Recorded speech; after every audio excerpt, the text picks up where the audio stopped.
Three black SUVs came off Aiken Adadazola Street and stopped dead in front of the bank. They did not look for parking. They simply stopped, nose to tail, three matte black shapes blocking the curb outside the Victoria Island branch, while the Lagos heat shimmered off their hoods. The engines kept running. Inside the tinted glass, you could see nothing. The rear door of the lead vehicle opened first. A young man stepped out. 31 years old, dark navy suit cut close, a watch that did not announce itself, but did not need to. He stood for a moment on the hot pavement and looked up at the glass front of the branch, at the bank's blue logo catching the 4 o'clock sun. He did not hurry. Men who arrive in 3 cars never hurry. Inside, an old woman sat alone on the visitor's bench near the wall. 72 years old, small, a faded Ankara wrapper, and a head tie that had been washed 1,000 times. Her handbag rested on her knees. At her feet, torn in half and dropped like something dirty, lay a withdrawal slip with her own handwriting on it. Her hands were folded in her lap. She was not crying. She had stopped expecting an apology a long time ago, in this country and in others, and she had learned to wait the way the dry season waits for rain. The young man pushed through the front doors. The cool, air-conditioned hush met the noise of the street for 1 second, then swallowed it. Every head in the banking hall turned. The branch manager rose halfway out of her chair behind the glass partition, her welcome the customer smile already forming. Then it died on her face. Because the young man was not scanning the room the way visitors do. He was looking straight at her. If you have ever watched someone arrogant get handed exactly what they earned in front of everyone, stay with me. Tap subscribe right now and turn on the bell, because what this man is about to say to the woman behind that glass will empty the air out of the room. And drop a comment telling me which city you are watching from. 2 hours earlier, none of those cars were on the street. The bench by the wall was empty. The branch was doing its ordinary mid-afternoon business. The slow part of the day after the lunch crowd thins and before the close of work rush, and the air conditioning was humming, and a security guard was leaning by the door with his hands behind his back.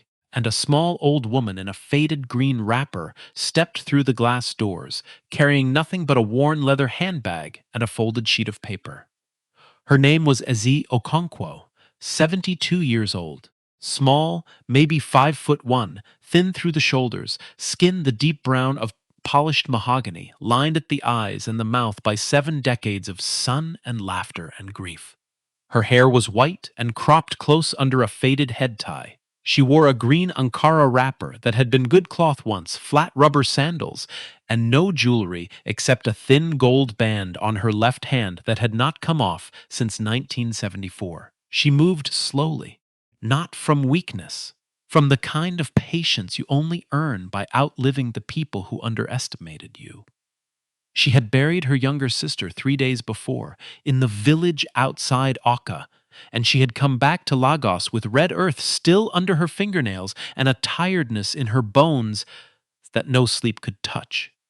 The journey itself had been a small humiliation she had chosen on purpose. Her driver had wanted to take her in the car, and Dyke had wanted to send a second car behind it, and she had refused both of them and taken the public bus from Oka, the way she had taken it for 40 years, 8 hours on a hard seat, with a basket of oranges on her lap that a market woman had pressed on her at a stop, because Easy had complimented the oranges, and the woman had recognized something in her that the bank would not.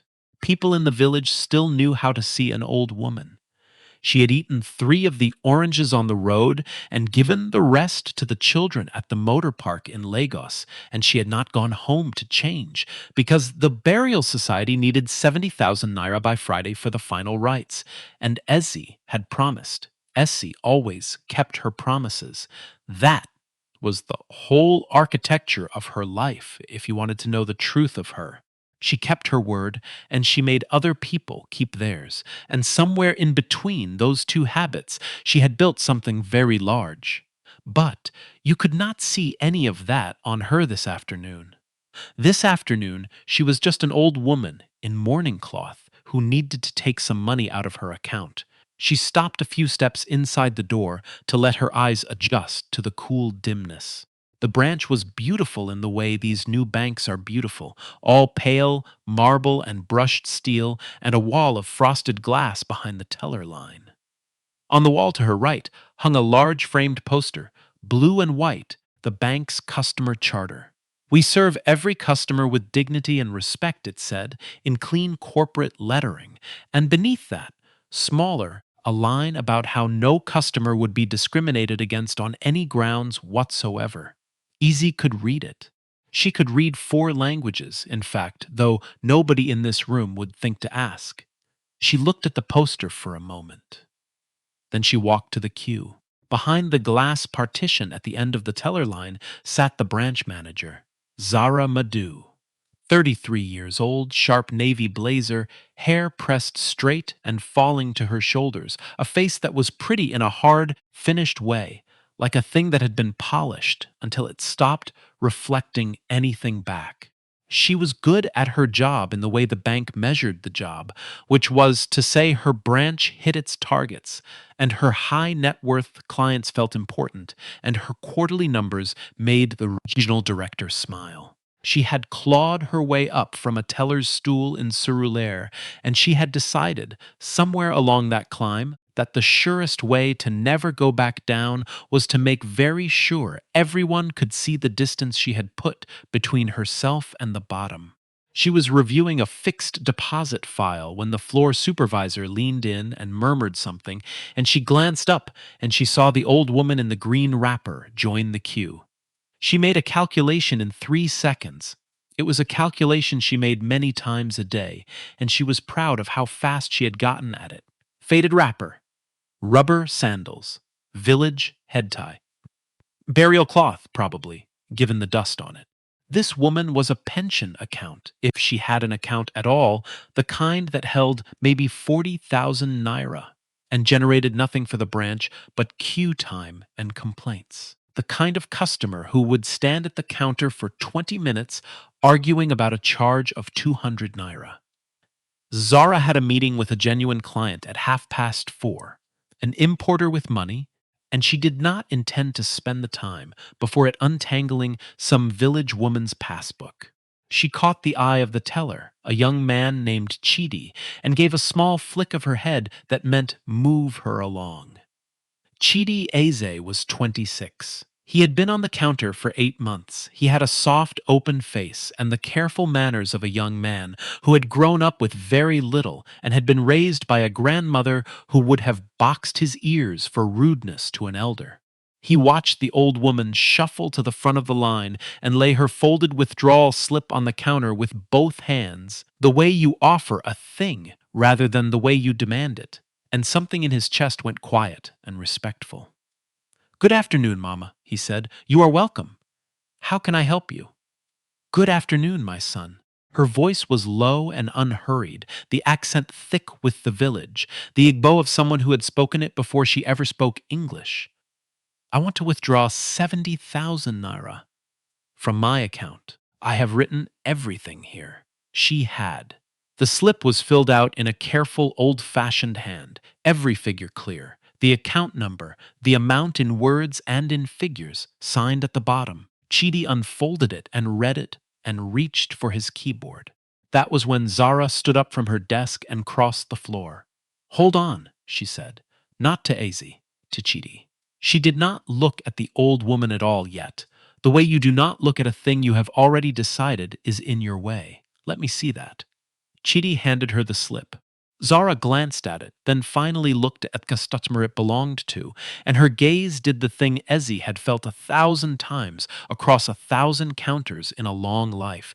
It traveled down from the head tie to the wrapper to the rubber sandals, and then it came back up, and the small polite shape that had been on Zara's mouth was gone. "Madam," Zara said, "this account number." Whose account is this?" "It is my account." "Your account." Zara turned the slip over as though the back of it would tell her something. "And this signature?" "It is my signature. I wrote it." Zara typed the account number into the terminal at the counter, leaning over Chidi's shoulder to do it, and the screen returned what she had not expected.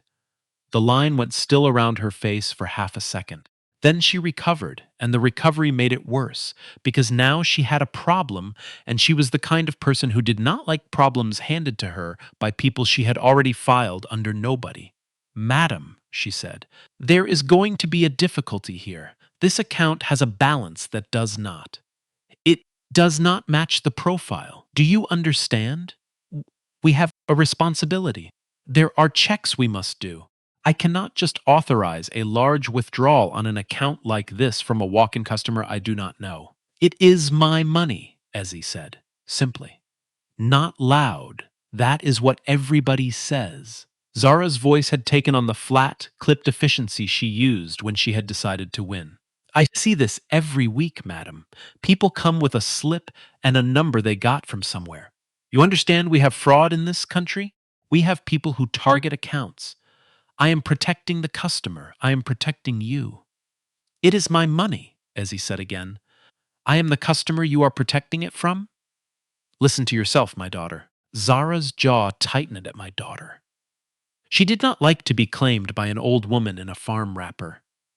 Let me explain something to you so we are clear, she said, and she leaned a little over the counter, dropping her voice into the register people use for instructing a slow child. This is not the kind of branch you are used to. The customers who bank here move serious money. When somebody walks in from the road in mourning cloth, with dust still on the wrapper, asking to carry 70,000 naira out in cash, do you know how that looks to me? It looks like exactly the kind of thing I am paid to stop. I am not going to lose my license because some woman I have never seen before wants me to hand cash across the counter on the strength of a passbook signature. Maybe at your village branch they know you. Here, I do not know you, and frankly, her eyes did the thing again, head tied to sandals and back arose. You do not look like 70,000 naira. Somebody in the queue drew breath. You do not look like 70,000 naira. There it was, the whole philosophy of the afternoon in one sentence, the idea that a human being can be looked at and priced. That worth is a thing you wear. Chidi could not keep his mouth shut. Marama euros, he started, meaning the manager, his voice careful. The procedure is, if she has valid ID, we verify and euros. Did I ask you? Zara did not even turn her head. Mind your counter. There is a queue. Chidi shut his mouth. His ears were burning. He looked at the old woman and tried to put an apology in his eyes. And she caught it, and the smallest softening touched the corner of her mouth, gone again before anyone else could see it. She had spent a lifetime reading the faces of people who were not allowed to speak. She knew an ally when she saw one bite his tongue. A man 2 places back in the queue shifted his weight and looked at the floor. The security guard by the door had drifted a few steps closer, the way they do when a voice changes pitch. Easy looked at the branch manager for a long, level moment. Then, check, she said. Do your checks. I have my identity card. I have my bank card. Ask me anything about the account, the day I opened it, the name of my late husband, the first deposit. I will answer. I am not in a hurry. My sister is buried already. There is nothing left to rush for. It was a reasonable thing to say. It was, in fact, exactly what the bank's own procedures called for: verify the customer, confirm the identity, release the funds. If Zara had simply done it, there would have been no story to tell. But Zara had already committed, in front of her teller and her queue, to the version of events where this woman did not belong, and people like Zara would rather be cruel than be seen to have been wrong. I don't have time to sit here interrogating you about your late husband, Zara said, and a small laugh came into her voice. The kind that invites the room to share the joke. Madam, please, let me be plain with you so we don't waste each other's afternoon. This is a premium branch. Do you see the kind of customers we have here? When somebody walks in dressed for the farm and asks to carry 70,000 naira out of the door in cash, you have to understand how that looks.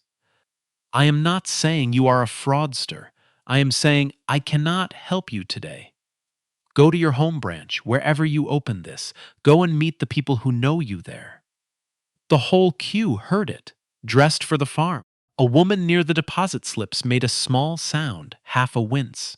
Chidi's jaw tightened and his ears went hot, and he opened his mouth, and Zara felt him do it and turned her head a few degrees toward him without taking her eyes off the customer. "You have other people to serve," she said to him. Quietly, a blade slid out of a sleeve. "Serve them." So here is something worth pausing on, because the whole rest of this story turns on it. What Zara did in that moment was not just rude. It was, under Nigerian banking rules, simply wrong. A customer who presents valid identification is entitled to be verified and served. A bank may flag a transaction it genuinely suspects, yes, and it may take reasonable steps, but it may not refuse a customer's service because of how she is dressed, and it may not humiliate her into leaving, and the law that governs that branch says so in plain language, and that blue and white poster on the wall said so too, in lettering large enough for everyone in the queue to read. None of that was secret knowledge. It was printed on the wall above Zara's head. She had simply decided a long time ago that the rules were for the customers and not for her. Ezzy did not move toward the door. She stood her ground, small and unbothered, and reached into her handbag and brought out a national identity card and a bank card, worn at the edges, and laid them on the counter beside the slip. "Here," she said. "My name, my account, my face. Look at the picture, and look at me. Now do your checks, my daughter, the way the law says you must, and then give me my money." Something about the steadiness of it, the way the old woman would not be hurried, and would not be frightened, and would not be shamed, snapped a thread in Zara that pride had been holding taut. A customer, 2 places back, had taken out his phone. The security guard had drifted closer. Chidi was standing very still, and Zara, who could not now back down without admitting in front of all of them that she had been wrong from the first glance, did the thing that people do when they have climbed out onto a branch and the only choices left are to come down or to break it. She picked up the withdrawal slip. She held it for a second between 2 fingers, the careful old handwriting facing the room, and then she tore it. Once across, then again, 4 neat pieces, and she let them fall from her hand onto the marble floor in front of the bench. The way you drop something you do not want to touch any longer than you must. "There is no slip," she said. "There is no transaction. There is nothing for me to process. Pick up your card and your identity and go to your home branch, madam, or I will have the security walk you out. I have been more than patient." The pieces of paper settled on the floor. Nobody moved to pick them up. The man with the phone had stopped pretending he was not recording. Chidi made a sound, a small broken protest, and started around the counter, and Zara turned on him a look that promised his job. And he stopped, his hands curling into fists at his sides, his whole body shaking with the helplessness of a junior man watching a senior one do wrong. Ezzy looked down at the 4 pieces of her own handwriting on the floor. She did not bend to pick them up. She did not need them anymore. Slowly, she gathered her identity card and her bank card back into her handbag and clicked it shut, and she said, in a voice so quiet that the room had to hold its breath to hear it, "I opened my first account in this country in 1971. In an Onitsha branch that does not exist anymore. They did not want to give me a checkbook because I was a woman trading on my own. My husband had to come and sign." A small, private smile touched her mouth and was gone. 50 years. And the song has not changed. Only the building is nicer, and now they tear the paper instead of just refusing to stamp it.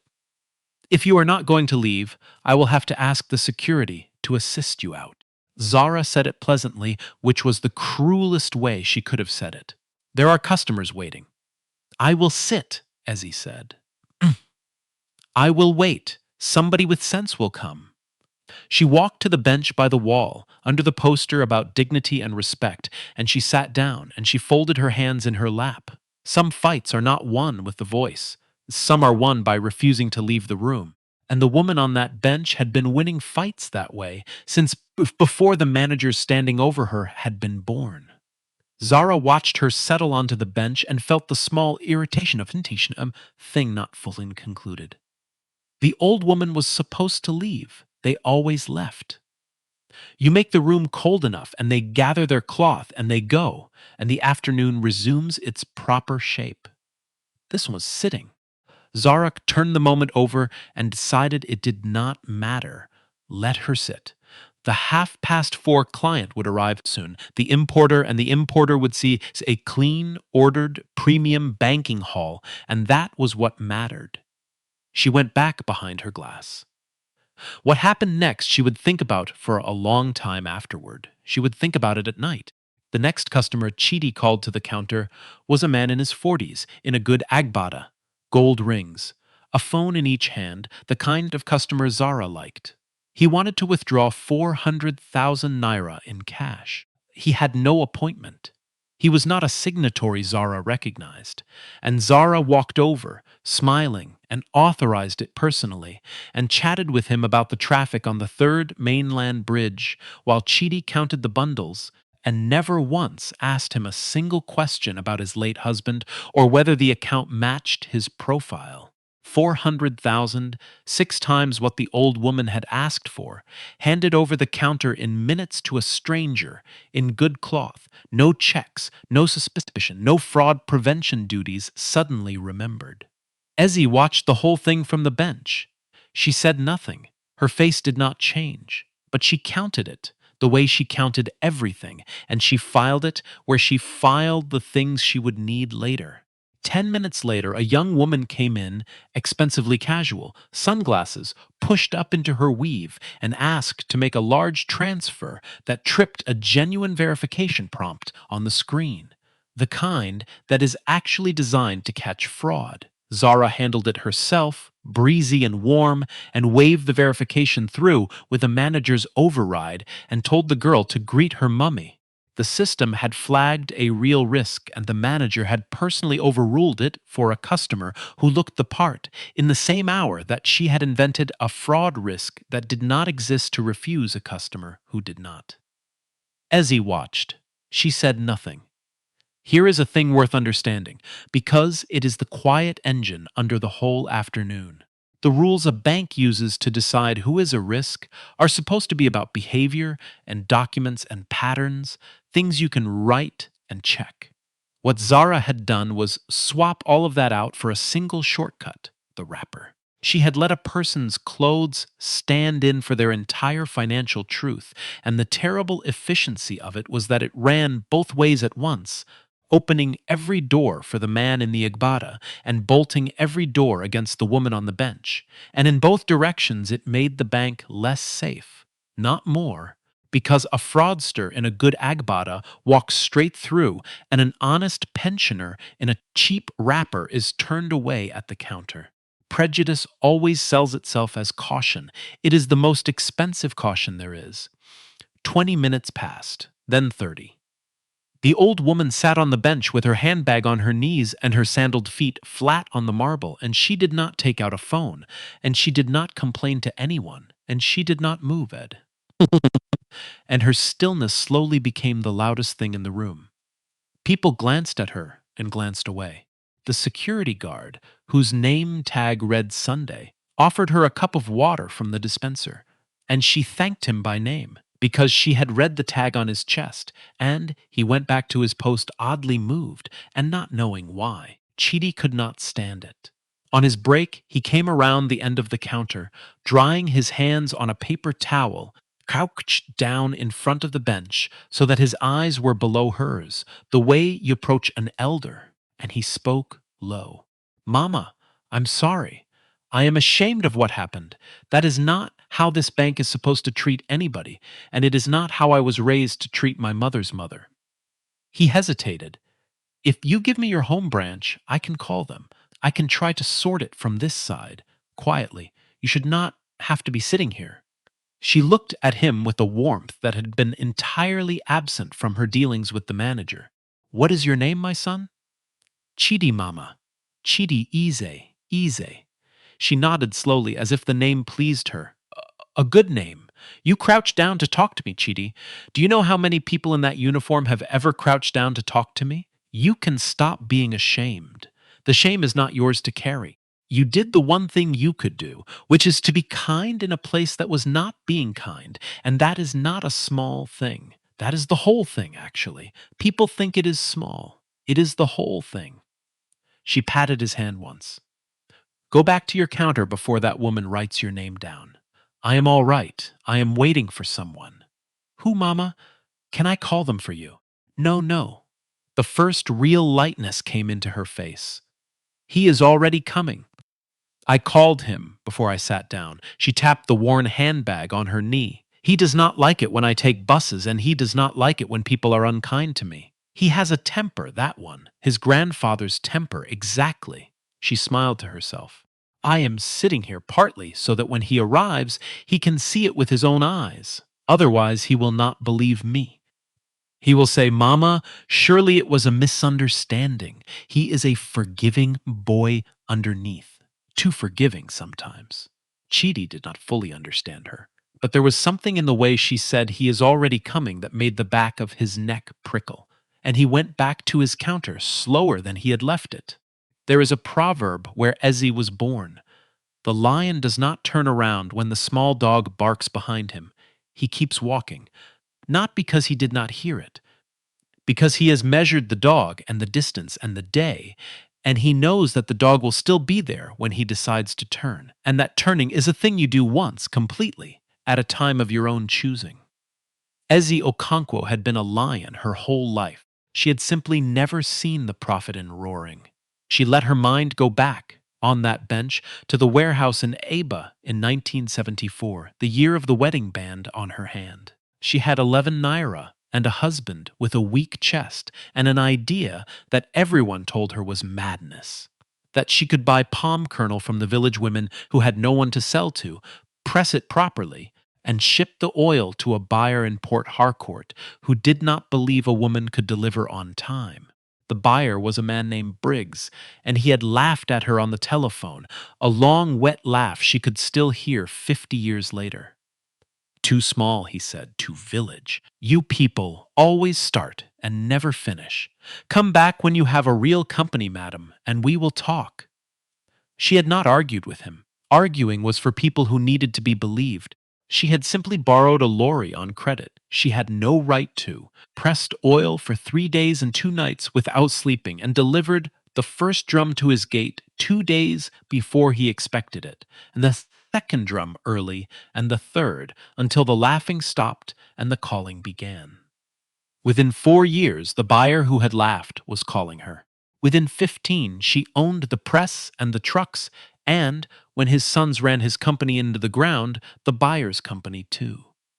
She had bought Briggs's warehouse at auction and kept the old sign for a while, just to look at it, and then taken it down because revenge, she had decided, was a smaller thing than she wanted her life to be about.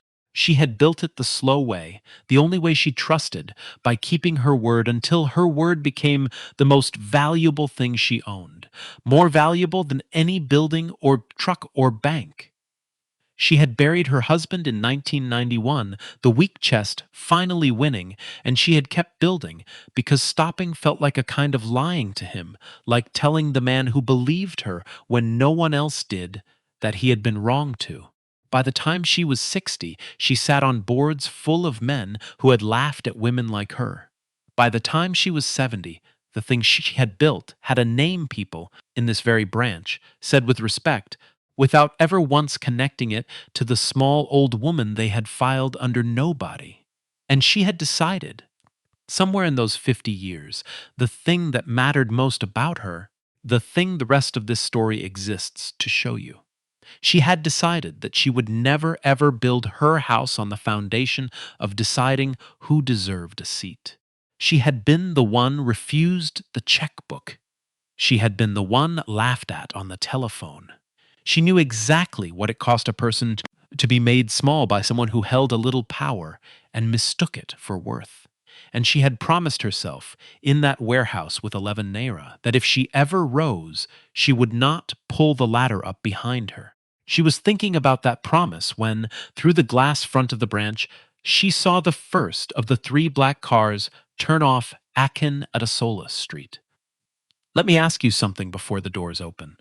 If you were sitting in that banking hall right now, having watched a manager throw an old woman's withdrawal slip in pieces on the floor and call her dressed for the farm, what would you have done? Would you have been Chidi, who crouched down? Or would you have been one of the people in the queue who looked at the floor? Tell me honestly in the comments. And if your chest is tight right now, if you are already feeling it, that is the story working on you the way it is supposed to. Hit that like button because the next 10 minutes are why you came. The three SUVs stopped nose to tail at the curb. Through the glass, the whole banking hall watched the doors open. A young man got out of the lead car and buttoned his jacket and looked up at the sign, unhurried, and behind him four other doors opened, and four more people stepped out into the heat. Two men and two women, all in dark suits, two of them carrying slim leather folders. They formed up behind the young man without a word and walked toward the entrance in a loose wedge. And there was something in the tense, in the way they moved, that made the security guard straighten up off the wall. The young man came through the doors. The street noise rushed in and was cut off. Every head turned. His name was Daiko Konkwo. 31. 6'2", built like someone who still trained at 5 in the morning out of discipline rather than vanity, clean-shaven, a jaw you could have set a level against. The navy suit was beautifully cut and entirely without flash. He was the chief executive of the group his grandmother had built, the second person ever to hold that title, and he had spent the drive from the island gripping the door handle and saying nothing while his head of security drove faster than was legal because his grandmother had called him on her little silver flip phone and said, in the calm voice that frightened him more than any other voice on earth, "Come to the bank on the island, my son, and bring whoever you need to bring." He had asked her what was wrong. She had said, "Nothing is wrong with me. I am only tired, but I want you to see something with your own eyes. Because if I tell you, you will say it was a misunderstanding, and I am too old to keep telling young people that the thing that happened to them is real." That was all she would say. And Dyke, who loved this woman more than he loved his own life, who had been raised by her after his parents died on the Enugu Road when he was 9, who had watched her sign 9-figure deals in a wrapper not much finer than the one she wore today, had told the driver to go, and had spent 40 minutes in the back of the car running every terrible possibility through his mind, his knuckles pale on the handle. 4 members of his senior team pulled out of a meeting and following in the cars behind, because when the chairman says, "Bring whoever you need," you do not arrive thin. He did not know yet what had happened. He only knew that someone had made his grandmother, on the day she buried her sister, feel small enough that she wanted a witness. And whatever it was going to be answered. Zara was on her feet behind the glass before she had decided to be. The suit, the cars at the curb, the 4 people behind him with folders. Her body knew before her mind did that something serious had walked into her branch, and her customer service smile came up automatically, the reflex of 15 years. "Good afternoon, sir. You are welcome to our branch. Do you have an appointment? Ora?" He did not look at her. His eyes were moving over the hall, past the teller line, past the queue, past the deposit counter, and they found the bench by the wall. And they found the small old woman in the green wrapper, with her handbag on her knees, and the whole of him changed. Not loudly. His shoulders came down. His pace changed. He crossed the marble floor in a straight line, ignoring the manager entirely, and the 4 people came behind him in silence, and the room turned to watch him go. He stopped in front of the bench. "Mama! My boy!"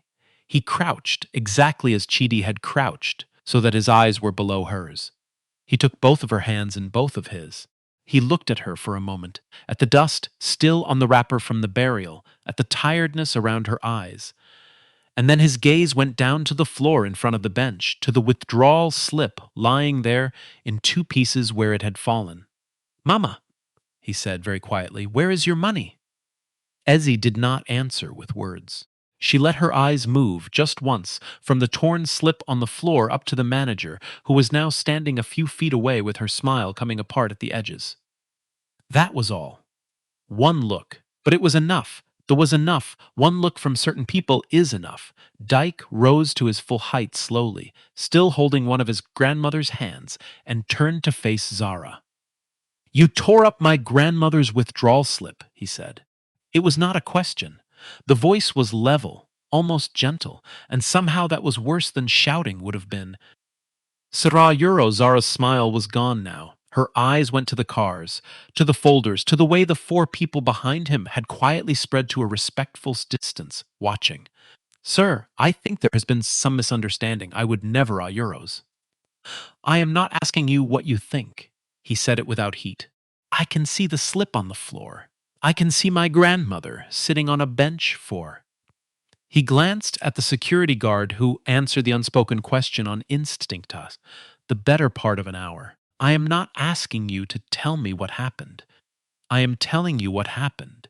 You refused to serve a 72-year-old woman who came to take her own money out of her own account, and when she would not be hurried out of the building, you made her sit by the wall. Sir, with respect, we have fraud prevention duties. The account profile did not match. I was protecting Aro. What account?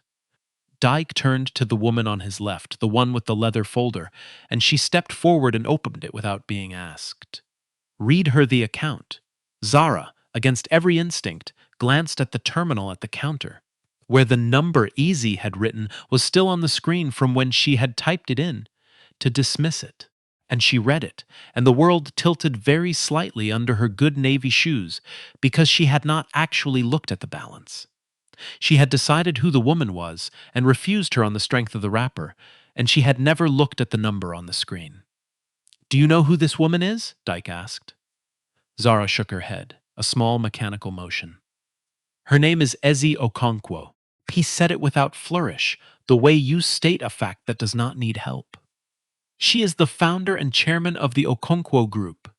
She started with 11 naira and a hand press in Aba, and she built a company that today employs more than 9,000 people across this country and two others. The group holds a controlling interest in the holding company that owns this bank. He let that sit in the air for exactly 1 second, which means the woman you called dressed for the farm and refused to serve and left sitting on a bench under your own customer charter is the reason your salary clears at the end of every month. I am her grandson. I am the chief executive of the group, and you have spent the last hour humiliating my grandmother in a building she owns. It went through the banking hall like a stone through still water. You could see it move. The man in the Agbada who had gotten his 400,000 without a single question turned slowly on his stool. The young woman with the sunglasses took them off. The queue, which had been pretending for an hour not to watch, stopped pretending, and Zara Madu reached out and put her hand flat on the counter because the floor was no longer reliably where she had left it.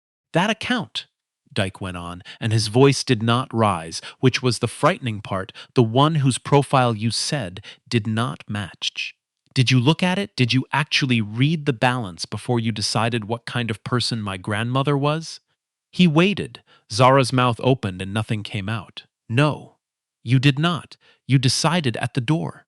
You looked at a wrapper and a pair of sandals, and you closed the case before you opened the file. And then, when she would not leave, when she stood there and offered you her identity card and asked you to simply do your job, you tore her withdrawal slip in half and dropped it on the floor in front of a room full of people.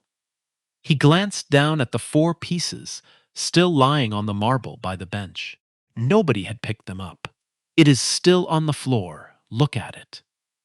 Zara did not look at it. She was looking at the old woman, and something was happening behind her face, the slow catastrophe of a person reassembling an entire afternoon under a new and merciless light. Every glance she had given the wrapper, every word, dressed for the farm, the little laugh that had invited the room to share the joke, She had performed her contempt for an audience, and the audience had been the chairman of the group the whole time. I, I didn't know, she said. The words came out before she could choose better ones. Sir, I swear to God, I didn't know who she euros. No, the voice that cut her off was not Dyke's. It was the old woman's. Ezzy rose from the bench. She did it slowly, and Dyke's hand was instantly under her elbow, but she did not lean on it. She stood on her own, small and straight in the burial cloth, and the entire room oriented toward her the way a room does toward the one person in it who has nothing left to prove. You did not know, Azzy said. That is exactly the problem, my daughter. You think the not knowing is your defense. It is your whole offense. You did not need to know who I was to treat me with respect. That is the entire point. You should have served the woman in the faded wrapper the same as you served the man in the gold rings, not because she might secretly own the building, but because she was a human being who walked in tired and asked for what was hers. If the only reason you are sorry now is that I turned out to be somebody, then you have not learned a single thing, and you will do this again next week to the next old woman, and that one will not have a grandson with 3 cars. The hall was completely silent. Somewhere a phone buzzed, and its owner silenced it against their thigh without looking. Every face was turned to the small woman in the green wrapper, who was not shouting, who had never once shouted, and who spoke now with the worn, unhurried authority of someone delivering a thing she had spent 50 years earning the right to say. Sit down, Ezzy said to her, not unkindly. You are shaking. Sit. Zara did not sit. She could not seem to make her body do anything. Her eyes were wet now, and they were not the tears of remorse, not yet. They were the tears of a person who has just felt the ground she stood on dissolve. Who can see, all at once, the mortgage and the car loan and the years of clawing up from the teller's stool in Surelaire, all of it suddenly weightless and falling. Dyke took out his phone. He did not raise his voice. He dialed a number from memory and put it to his ear, and the call connected on the second ring, and he said, Good afternoon. This is Dyke Okonkwo. Yes, I am standing in your Victoria Island branch. I will need you here within the hour. A pause. No, it cannot wait until Monday. Within the hour. The man he was calling was Chief Ikem Nwosu, 57. Regional director, a heavy, careful man who golfed with senators and had never in his life imagined that the chairman of the group whose bank he ran was a small woman in mourning cloth. He had met the Okongwo group only as quarterly reports and a name on a letterhead. He had never met the name in person. When his phone rang and the voice said Dyke Okongwo, his stomach that sentence. His stomach dropped through the floor of his office on the 14th story of the head office, and he was reaching for his car keys before the call had ended. Dyke put the phone away and turned to the woman from his team with the second folder. Pull the branch's customer treatment record. Complaints, walk-in refusals, anything in the last 12 months. I want to know whether this is one bad afternoon or a pattern. The woman nodded, and her thumbs moved over a tablet. Please, Zara said. The single word came out cracked. Sir, madam, please, I have a mortgage. I have my mother in Surulaire. I am the only one sending her money. I have a son in school. Please, I made a terrible mistake. I will do anything. Please don't taw euros. Stop. Ezzy raised one hand. It was a small hand, thin, the gold band loose on the finger now, but when she raised it, the room obeyed, and Zara stopped. Nobody has said anything about taking your job. Be quiet and listen to me, because I am going to say something to you that you are going to need for the rest of your life, and you are too frightened right now to hear it, so listen hard. She took a step closer to the younger woman. The whole hall leaned in without moving. Stand up straight. You are still a person. You did a wicked thing this afternoon, but you are not a wicked person, and there is a difference, and the difference is the only thing that is going to save you. A wicked person cannot change. A good person who did a wicked thing can. The question that decides which one you are is not what you did to me an hour ago. It is what you do tomorrow morning when the next tired old woman in a cheap wrapper walks through that door and nobody important is watching.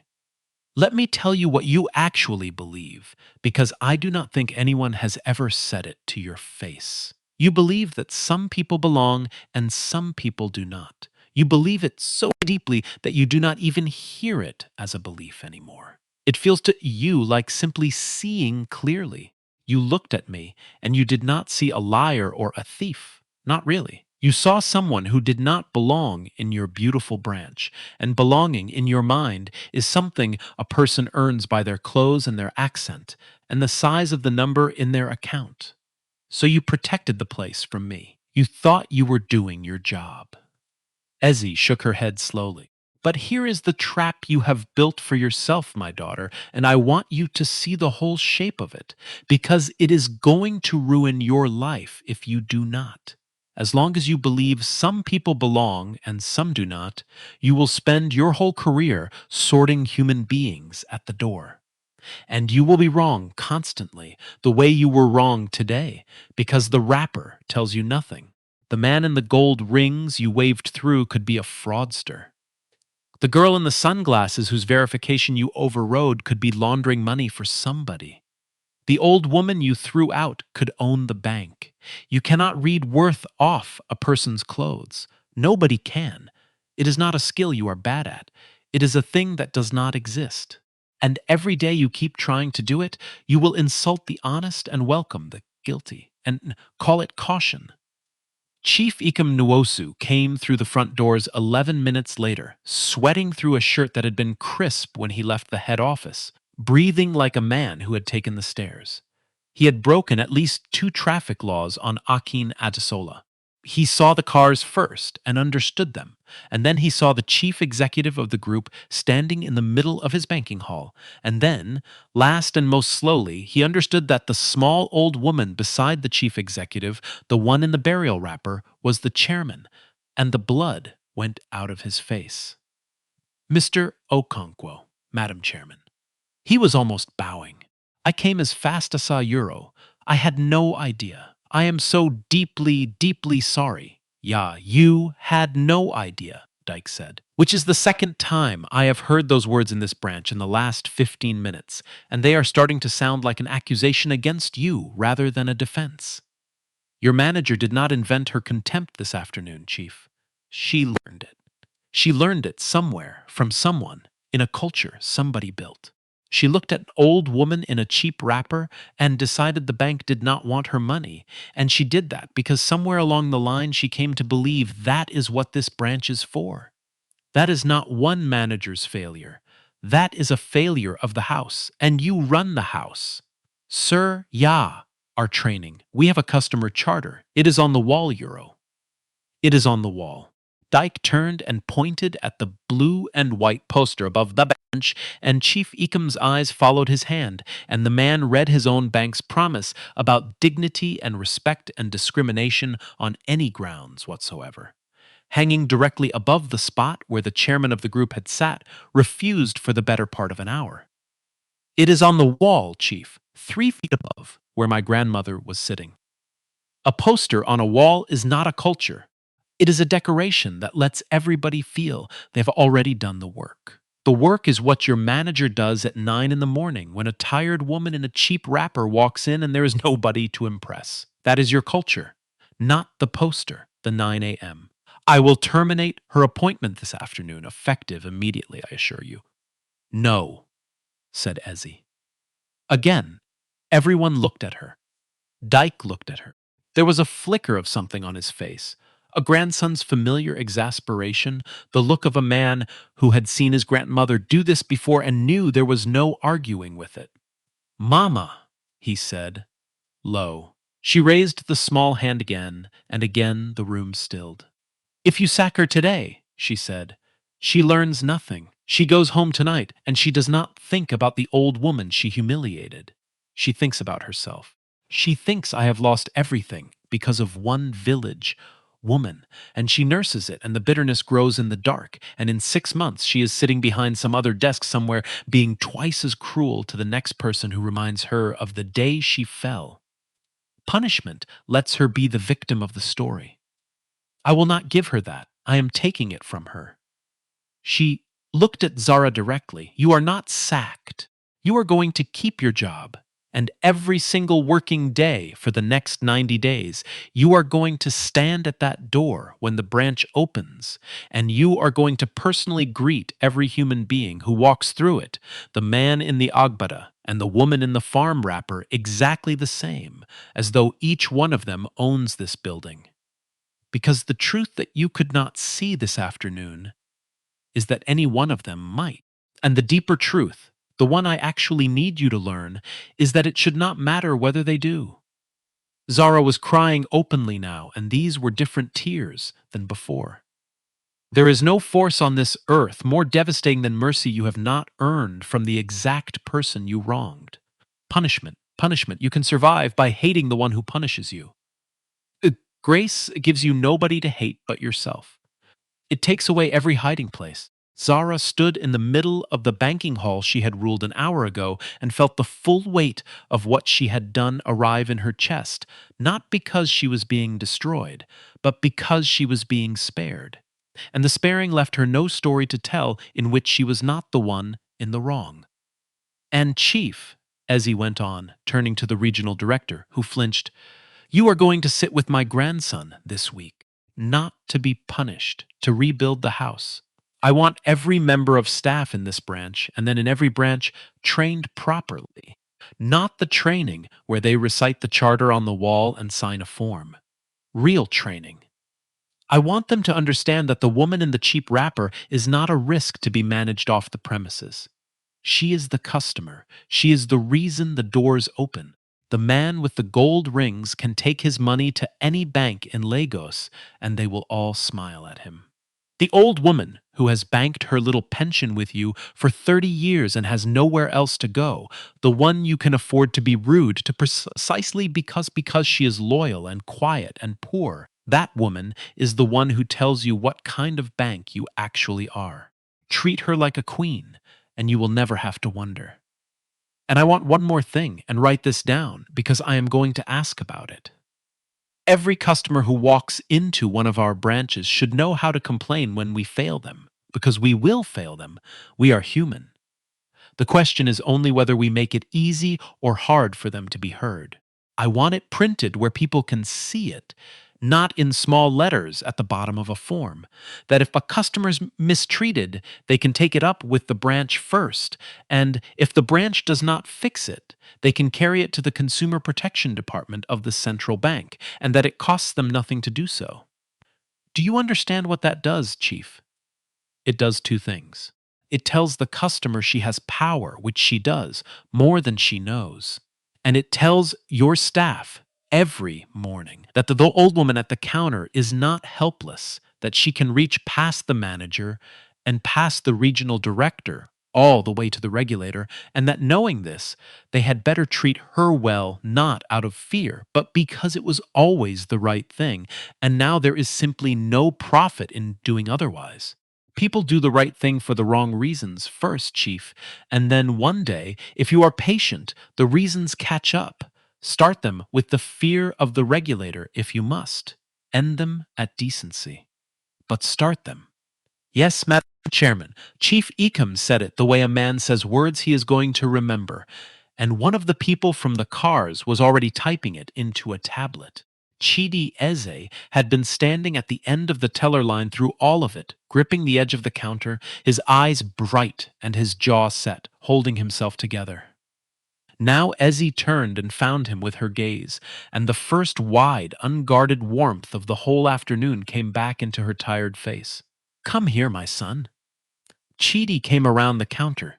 He crouched again, the way he had crouched before, and Ezzy reached out with both hands and took his face between them, the way a grandmother does, and the room watched a 72-year-old woman in burial cloth hold the face of a 26-year-old teller as if he were the most valuable thing in the building, which, in her accounting, he was.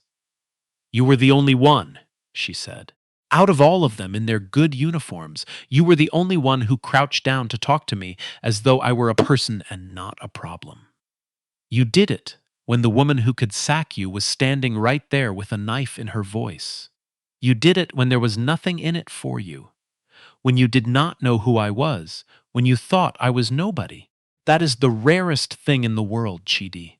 Being kind when it is safe is easy. Being kind when it costs you something to a person who can do nothing for you in return in front of the one who can hurt you for it, that is not kindness. That is courage wearing kindness's clothes. Mama, I only did what anybody should euro. No, she smiled. Not what anybody did. What you did. She turned her head a fraction toward Dyke without letting go of Chidi's face. Write down his name. Dyke already had his phone out. Chidi Eze, he said, typing. Chidi, Eze said. The group runs a leadership program. 12 months, full salary, and we pay for the studies on top. We do not advertise it. We do not take applications, because the people we are looking for never apply. They do not think they are special. We look for one specific thing, and it is very hard to find, and it is the only thing we have ever found that predicts whether a person can be trusted with other people. We look for the ones who do the right thing when they think nobody who matters is watching. You did it when you thought nobody was watching. It turned out the whole room was watching, and that is even harder. But it is not why I am choosing you. I am choosing you because of who you were before the cars arrived. Do you understand the difference, my son? Because I need you to carry it with you for the rest of your career, especially the part of it that is going to have power in it, and it is. Anybody can be decent for an audience. Anybody can be kind when the chairman might be watching. The whole world is full of people who are wonderful upward and terrible downward, who bow to the man above them and grind the people below, and they get promoted, because the people who promote them only ever see the bowing. You will work with these people your whole life. Some of them will be your bosses. You will be tempted on a hard day to become one of them, because it works. It really does work. Right up until the afternoon, the old woman in the cheap wrapper turns out to own the bank. But that is not even the reason not to do it. The reason not to do it is that the person you are, when you think no one is watching, is the only person you actually are. Everything else is a costume. You, Chidi Eze, when you thought I was a nobody who could do nothing for you, crouched down and called me mama and offered to risk your job. That is not a costume. That is you. Guard it. It is worth more than anything in this building, and this building is worth a great deal. She patted his cheek once. When you are ready, you call my grandson. Not today. Today. Finish your shift. Treat the next customer the way you treated me. Chidi's eyes spilled over, and he did not bother to wipe them. Yes, Mama. Thank you, Mama. Then a strange and quiet thing began to happen in the banking hall. The man in the agbada with the gold rings, the one whose 400,000 naira had been handed across the counter without a single question, while an old woman sat refused on a bench, stood up from his stool. He walked across the marble to the bench, and he stood in front of Ezzy, and he did something that men like him are not built to do easily. He lowered his head. Madame, he said, I saw what happened when you came in. I heard what she said to you. I had my money in my hand and I said nothing, because it was not my business, and because saying something would have cost me a small inconvenience. I am ashamed. I should have spoken. I am sorry. Easy looked at him for a moment. You are speaking now, she said. It is late, but it counts. Next time, speak when it is early. That is where the real cost is, and that is where the real worth is too. He nodded and went back to his stool a quieter man than he had left it. Then the young woman with the sunglasses came over and said she was sorry too, that she had watched it all and done nothing. Then an older man from the back of the queue, who said his own mother was about Izzy's age, and he hoped to God she was never treated this way and that he would have wanted someone to speak up for her. Then a woman who had been at the deposit counter, who could not get her words out properly, and just held the old woman's hand for a moment with tears standing in her eyes. One after another, without anyone organizing it, People came to the bench and apologized to the old woman in the green wrapper, and each apology was a small mirror. And Zara stood behind her glass partition and watched person after person do the thing she had refused to do, and saw herself in every one of them clearly for the first time. Not the version she performed at the branch, not the version she had clawed and polished into being since Surulaire. The real one, the one who had looked at a tired old woman and seen a problem to be removed from the premises instead of a person to be served. And the strangest part, the part Zara would turn over for months, was that not one of them was apologizing because they had learned the old woman was rich. They had learned that too, of course. The whole room had heard it. But that was not what had moved them out of their seats. What had moved them was simpler and older than that. They had each, in their own way, recognized the thing they had let happen in front of them, the small daily cowardice of watching cruelty and deciding it was not their business. And they had decided, one by one, too late but not for nothing, to stop being that person for one afternoon.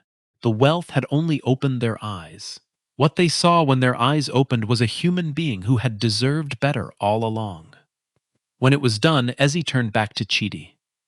"Now," she said, and the lightness in her voice broke the spell and let the room breathe. "I still have not got my 70,000 naira. My sister's burial society is waiting, and they do not care whose grandson drives what car. Will you help an old woman finally do the one thing she came here to do?" Chidi laughed, wet-faced, and almost ran back behind the counter. "Yes, Mama. Right away, Mama. Let me get you a fresh slip." "Bring two," Ezzy said. "I will withdraw 100. The burial society is getting a little extra this year." My sister would have liked that. She always said I was too careful with money. A real smile, the kind that starts somewhere in the chest. Maybe she was right. Dake stood beside the bench with his hands in his pockets, watching his grandmother fill out a new withdrawal slip in her careful old-fashioned hand, and Chief Ickham stood a respectful distance away, mopping his face with a handkerchief and rehearsing. You could see it on him, the entirely different bank he was going to run starting tomorrow morning. The four people from the cars waited by the door. Outside, the three engines idled in the heat. Sunday, the security guard, who had brought the old woman a cup of water an hour ago when nobody else would even look at her, stood by the door holding it open, and when AZ finally rose to leave, he straightened to a kind of attention he had not been taught in any training, and she stopped in front of him and took his hand in both of hers. "You gave me water," she said. "When I was nobody, you gave me water. Tell me your full name." He told her, and she made Dyke write that down too, and Sunday went home that night and could not explain to his wife why he kept stopping in the middle of sentences.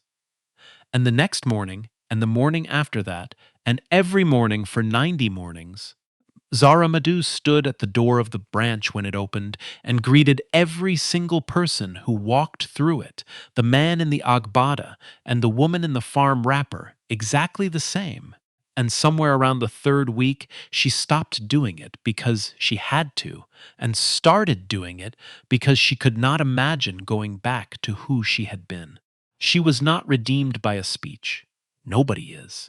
She was redeemed slowly, by 90 mornings of practicing a different way of seeing until the new way of seeing became simply how she saw. That is the only way anybody ever changes. The old women had known that. It was why she had chosen 90 days and not a sermon. And every person in that banking hall walked out, eventually, carrying the same thing, whether they could have put words to it or not. You never know who is sitting on the bench you walked past. You never know whose name is on the building. You never know whether the tired woman in the cheap wrapper owns 9,000 jobs and a controlling interest in the bank, or whether she is exactly what she appears to be, an old woman with a small pension and a long bus ride home. But here is the part that matters, the part the whole afternoon was built to teach. It should make no difference. The woman in the green wrapper deserved her 70,000 naira and a chair to sit in and a clerk who looked her in the eye, whether the cars came or not, whether her grandson wore a navy suit or drove a Danfo, whether she owned the bank or owed it money. She deserved it because she walked in tired and human and asked for what was hers. Because that is enough, because it was always supposed to be enough. Ezi Okonkwo could have closed that branch with a phone call. She could have ended Zara's career with a single word to the man mopping his face by the wall and watched the mortgage and the car loan and the years of clawing collapse into nothing, and no one in that room would have said she was wrong to do it. She had the power to ruin every person who had wronged her that afternoon. She had spent 50 years acquiring exactly that kind of power. She used it to say, "Give her another chance." Think about how strange that is. Most of us spend our lives believing that if we only had enough power, we would finally be able to make the people who looked down on us pay for it. We rehearse it. We imagine the day the cars pull up and the room falls silent, and the person who made us small has to watch us be revealed as someone after all. And here was a woman who actually had it, all of it, the cars and the name and the controlling interest, standing over the person who had torn her paper and dropped it on the floor, with the entire room waiting and willing her to bring the hammer down. And she looked at all that power in her own hand, and she understood something most people never get the chance to learn, because most people never hold enough of it to be tested, that the power to destroy is the cheap kind. Anyone with a match can down a house. Anyone with a grudge and an opportunity can ruin a person. That is not strength. That is just appetite with a weapon. The expensive kind of power, the rare kind, the kind that actually changes anything, is the power you hold in your hand and choose not to use. Power is an old woman in a burial wrapper who owns the building, looking at the person who humiliated her and deciding that the more useful thing, the harder thing, the thing that actually moves the world by one small degree, is mercy with a condition attached. Not mercy that lets the wrong dissolve into nothing, because that teaches nothing either. Mercy with 90 mornings attached to it. Mercy that says you will keep your job and you will stand at that door and you will learn in your own body, day after day, the lesson you could not hear in a speech. Power is wisdom that walked through 50 years of fire and came out the far side warm instead of burned. Most people who go through the fire come out as the fire. A very few come out as the hearth. The difference between them is the whole of what this story is about. Chidi counted out the 100,000 naira in clean bundles and slid them across the counter with both hands, the way you offer a thing rather than the way you give it.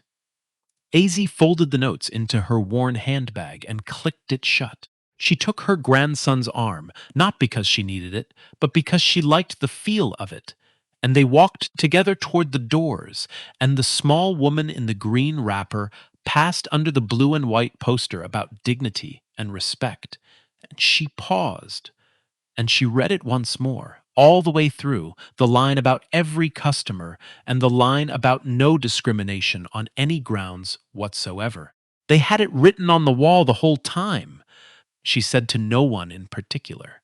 Then she patted Dyke's arm, and the doors opened, and the heat and the noise of Lagos came up to meet them. One thing before I let you go, because this story sat with me longer than most, and I want to be honest with you about why. The way Easy was treated in that branch is not something I invented for drama. Being refused service, looked up and down, judged by a wrapper and a pair of sandals, talked down to because of an accent or an age or a way of dressing, this happens to real people in real banks. In this country and in many others, on ordinary afternoons when no grandson with 3 cars is coming. Most of the time, the old woman on the bench is exactly what she appears to be, and no convoy ever arrives. And she just goes home carrying the small, private weight of having been made to feel like less than a person over her own money. That is the version of this story that plays out 1,000 times a day with no music and no ending. And the people it happens to most are the ones who can least afford to fight back. The elderly, the poor, the ones banking a tiny pension with nowhere else to go. So here is something real to carry out of a made up story. In Nigeria, you do not have to sit on that bench in silence. A bank is not allowed to treat you the way Zara treated Ezi, and there is a process. First, you complain to the bank itself in writing at the branch where it happened, and they are obligated to give you an acknowledgement and a tracking number. If they do not resolve it, you escalate to the Consumer Protection Department of the Central Bank of Nigeria. They can be reached by email at cpd@cbn.gov, hung, or by phone on 0700 2255 226, and it costs nothing to lodge a complaint. Write down dates, names, what was said. Dignity is not a favor a manager grants you on a good day. It is your right, and there is an address you can send it to when someone forgets that. I am not a lawyer, and nothing in this story is legal advice. I am someone who has watched an elder be made small in a queue and said nothing, the way that man in the Agbada said nothing, and gone home and thought about it for days. Aziz was right about where the real cost is. It is early, when speaking up is inconvenient and nobody important is watching. That is the whole thing. People think it is small. It is the whole thing.